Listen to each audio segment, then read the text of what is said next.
জনগণের বিরুদ্ধে এবং জাতির বিরুদ্ধে যে মামলাগুলো হয়েছে, আপনি গণতন্ত্রের প্রতি আস্থা থাকলে, দেশের প্রতি আস্থা থাকলে সার্বভৌমত্ব রক্ষার জন্য এই মামলাগুলো দ্রুত তুলে নেন, দ্রুত মামলাগুলোকে খারিজ করে দেওয়ার জন্য আপনাদের সুপারিশ করছি।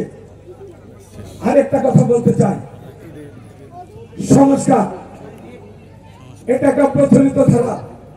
রাষ্ট্রের সংস্কার আসবে থাকবে, এটার জন্য নির্বাচন ব্যবস্থা বন্ধ হতে পারে না। নির্বাচন ব্যবস্থা যদি বন্ধ থাকে, আমরা মনে করবো এখানে কোনো ষড়যন্ত্র।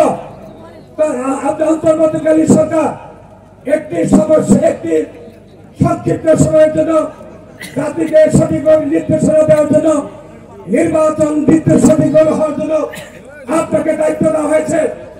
আপনি করেন সংস্কার, যে সরকার আসবে তারাও সংস্কার করবে।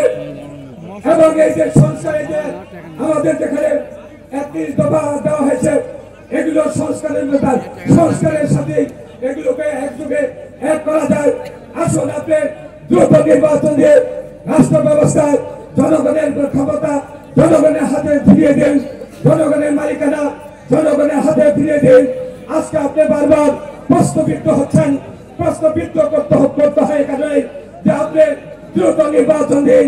এই নির্বাচনের জন্য হাজার হাজার নেতা কর্মী সাদা গ্রহণ করেছে।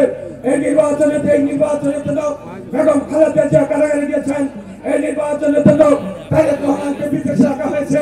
তাই কাল বিলম্ব না করে আপনার বস্তুনিষ্ঠ, আপনি একজন সজ্জন ব্যক্তি হিসেবে দেশের দায়িত্বে আছেন, আর সেই দায়িত্বটাকে সঠিকভাবে পালন করে নির্বাচন দিয়ে, নির্বাচনের মধ্য দিয়ে প্রধানমূলক রাষ্ট্রপতি হিসাবে যে রাষ্ট্রের নেতৃত্ব দিবে বাংলাদেশ জাতীয়তাবাদী দলের চেয়ারম্যান তারেক রহমান, আজকে টেকনাফ থেকে তেতুলিয়া পর্যন্ত, লুটসা থেকে পাথরিয়া পর্যন্ত বাংলাদেশ জাতীয়তাবাদী দল তারেক রহমান সাহেবের নেতৃত্ব দিয়েছেন।